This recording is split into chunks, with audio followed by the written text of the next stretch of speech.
nom du Père et du Fils et du Saint-Esprit. Tu es l'Esprit aux 7 dents, le doigt de la droite du Père, l'Esprit de vérité promis, toi qui inspires nos paroles. Enflamme-nous de ta lumière, emplis nos cœurs de ton amour, affermis toujours de ta force la faiblesse de notre corps. Le Seigneur soit avec vous. Évangile de Jésus-Christ selon Saint Jean. En ce temps-là, Jésus se manifesta encore aux disciples sur le bord de la mer de Tibériade. Et voici comment. Il y avait là, ensemble, Simon-Pierre avec Thomas, appelé Didyme, c'est-à-dire jumeau, Nathanaël de Cana de Galilée, les fils de Zébédée et 2 autres de ses disciples. Simon-Pierre leur dit, « Je m'en vais à la pêche. » Ils lui répondent, « Nous aussi, nous allons avec toi. » Ils partirent et montèrent dans la barque. Or, cette nuit-là, ils ne prirent rien. Au lever du jour, Jésus se tenait sur le rivage, mais les disciples ne savaient pas que c'était lui. Jésus leur dit, « Les enfants, aurez-vous quelque chose à manger ?» Ils lui répondirent, « Non. » Il leur dit, « Jetez le filet à droite de la barque et vous trouverez. » Ils jetèrent donc le filet et cette fois, ils n'arrivaient pas à le tirer, tellement il y avait de poissons. Alors le disciple que Jésus aimait dit à Pierre, « C'est le Seigneur. » Quand Simon-Pierre entendit que c'était le Seigneur, il passa un vêtement car il n'avait rien sur lui et il se jeta à l'eau. Les autres disciples arrivèrent en barque, traînaient le filet plein de poissons. La terre n'était qu'à 100 de mètres.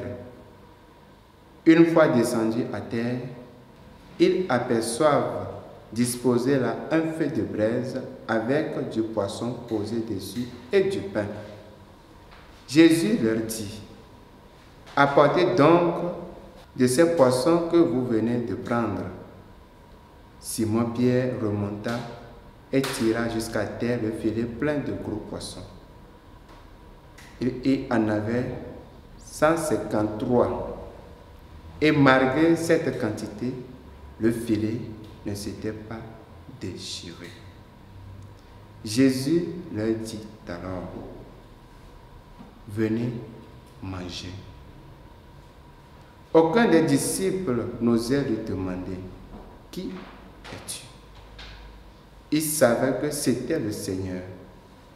Jésus s'approche, il prend le pain et le leur donne, et de même pour le poisson. C'était la 3e fois que Jésus, ressuscité d'entre les morts, se manifestait à ses disciples. Acclamons la parole de Dieu. Aujourd'hui, pour la 3e fois, depuis sa résurrection, Jésus se manifeste aux disciples. Pierre est retourné à son travail de pêcheur et les autres l'ont accompagné. Par là, Pierre nous invite au travail, à se battre pour survenir à nos besoins. Nous ne devons pas abandonner le travail. Cette nuit-là, ils ne prirent rien. Et quand au lever du jour, Jésus apparaît, ils ne le reconnaissent que lorsqu'il leur demande quelque chose à manger. Quand ils répondent qu'ils n'ont rien, il leur indique où ils doivent jeter le filet. Et bien que les pêcheurs soient au courant de tout et qu'ils aient travaillé sans résultat toute la nuit, ils obéissent. Le pouvoir de l'obéissance. L'obéissance fait des miracles. L'évangéliste nous raconte qu'il y avait 153 gros poissons, mais que malgré cette quantité, le filet ne se remplit pas. Ce sont des détails à prendre en considération. La rédemption s'est faite avec une obéissance responsable, au beau milieu des tâches quotidiennes. À l'instar du Seigneur, c'est dans notre lieu des tâches quotidiennes que nous devons annoncer aussi le royaume de Dieu. Et de plus, être obéissant à Dieu, à nos parents et à nos supérieurs. Tous savaient que c'était le Seigneur. Jésus s'approche, prend le pain et le leur donne, ainsi que les poissons. Que ce soit la nourriture spirituelle ou le matériel ou la nourriture matérielle, elle ne nous manquera pas si nous obéissons. Avec une obéissance comme celle de Marie, nous demandons au Seigneur de continuer d'octroyer à toute l'Église des fruits d'apostolat. Loué soit Jésus-Christ.